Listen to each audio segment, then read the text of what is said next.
There are so many guys in my industry that are so new and so inexperienced that they think that I'm bragging about my schooling when I tell them about my certifications and licensing, because they don't know what the certification and licensing represents, or what it stands for. All right. And somebody did tell me, they're like, you know what you need to do? You need to do a video and explain to these people what the qualifications are to have those acronym letters, the certifications, so that they know what kind of experience you have. Because I assume, as an industry experienced professional, that anybody who's been in the industry knows what ICPI is, knows what NCMA is, they know what the ISA is. Like, and I guess in hindsight, thinking back, when I started, I didn't know any of that stuff.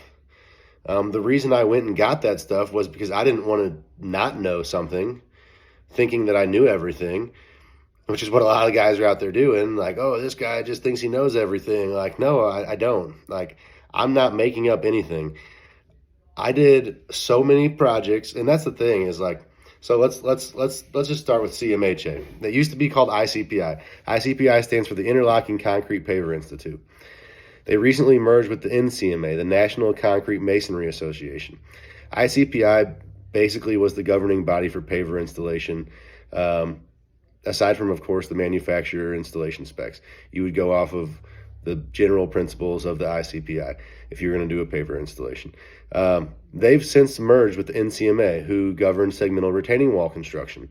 Now, they also did other concrete masonry stuff, but I was really concerned about segmental retaining wall construction. And I will tell you right now, I'm a level 1 installer. I'm not some genius retaining wall installer. I know the basics. Like, my actual mastery is in business administration. Like, that's what I studied in business school. These are completely separate things. Like, it's very rare to find somebody who goes and gets a master's that sticks with landscaping. Most guys quit and go take a corporate job because they can make $90,000, $120,000 pretty much if they're decent anywhere. Like, but I really liked doing this work, and I was making just as much money doing the work. There was no reason for me to change careers. So I figured, well, why don't I just pursue this? I'll get better at this, and I'll make more money at this. And that's what I've done. Like, so there's no reason to hate me for it. To get a CMHA concrete paver, certified concrete paver installer certification, or whatever you want to call it, you have to have 10,000 square feet of paver installation under your belt. And if you're selling it as a new guy, most paver patios are like 300 square feet. Like, for somebody's backyard, if it's a big ballin' house, it's like 1,000 square feet. So you either got to sell like 10 jobs that are like ballin' jobs, which is possible if you underbid them, and you got guys working cheap and you just scrape by and don't make a bunch of money. You could get the experience. That's not how I did it. I did 2 or 3 patios that size towards the end of my 10,000 square feet when I was trying to reach that number. But I did 100 square footers, 280 square foot, I feel like was a number that I did a lot of 280 square foot patios. Couple 360s, couple 450s, maybe a 650 here and there. I had to do dozens and dozens and dozens of patios. Like, when I listed off my square footage for the ICPI certification, there was like 45 patios that I had. Like, that took me somewhere like 12 years. I remember, first I was a kid, all right? I'm an 18, 19-year-old kid. Nobody's giving these kids these big patio jobs. Like, they just aren't, and they shouldn't. The kids don't have the experience. They don't know how to do it.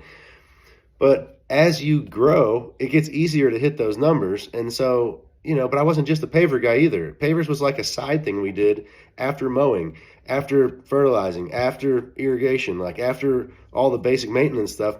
Then we took on projects. Today, we have 3 crews that just run projects every single day, like, as well as 3 maintenance crews.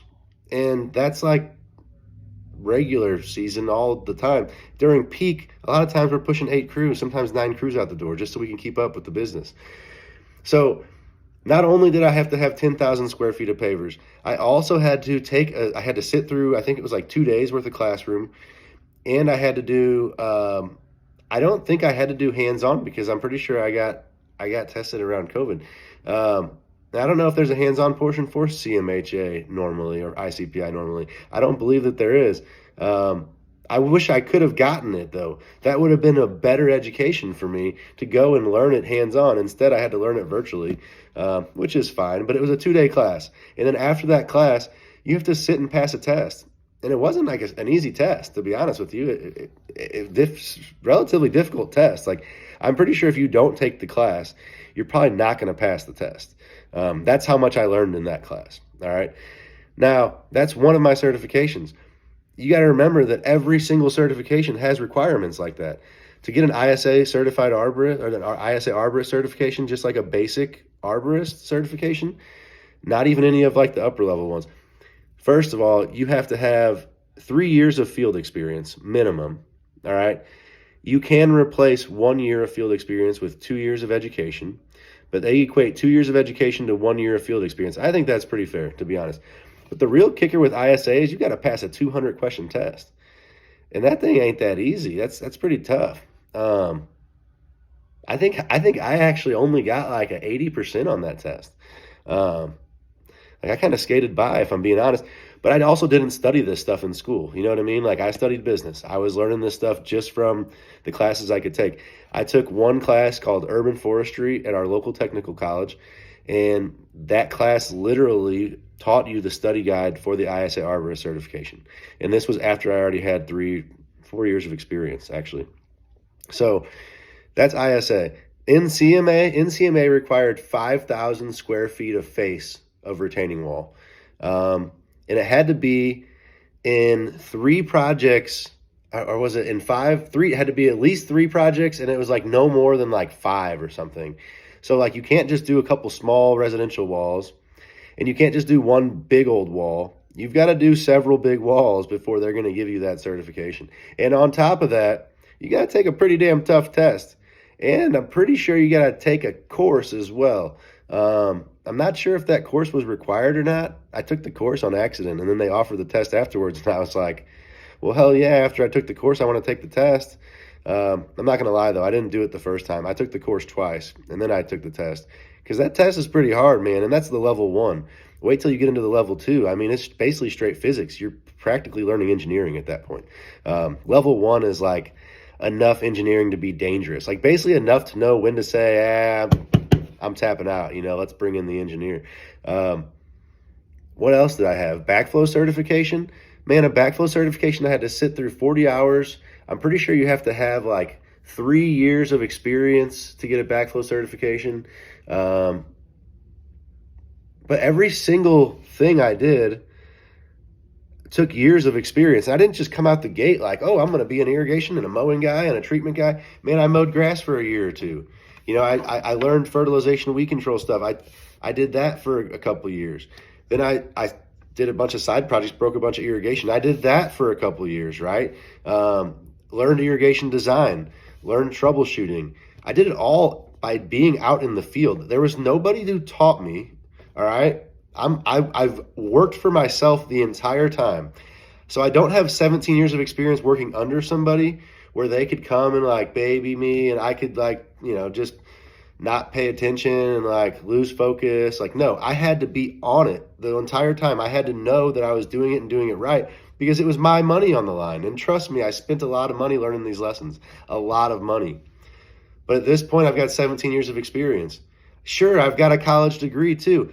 Imagine what happens when you have a college degree to start with, and then you get certifications as soon as you can, and then keep building your experience after that. Imagine how good you could be.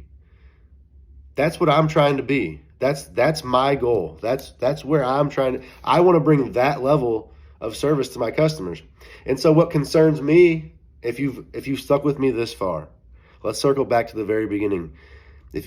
What concerns me is that people are looking at landscapers and they're saying, how come this guy costs $2,000 and this guy costs $8,000? I may be the $8,000 guy now. In fact, I'm sure I am. But trust me when I tell you that it's because the $2,000 guy doesn't even recognize what experience looks like in this business, much less do they have the experience. Like they don't, just flat out don't. And the guy who's charging $8,000 probably knows exactly what it costs. He knows exactly what his markup is, what his gross margin is. And he's going to be in business for a long time. Whether you give him the job or not, somebody else is going to give him the job.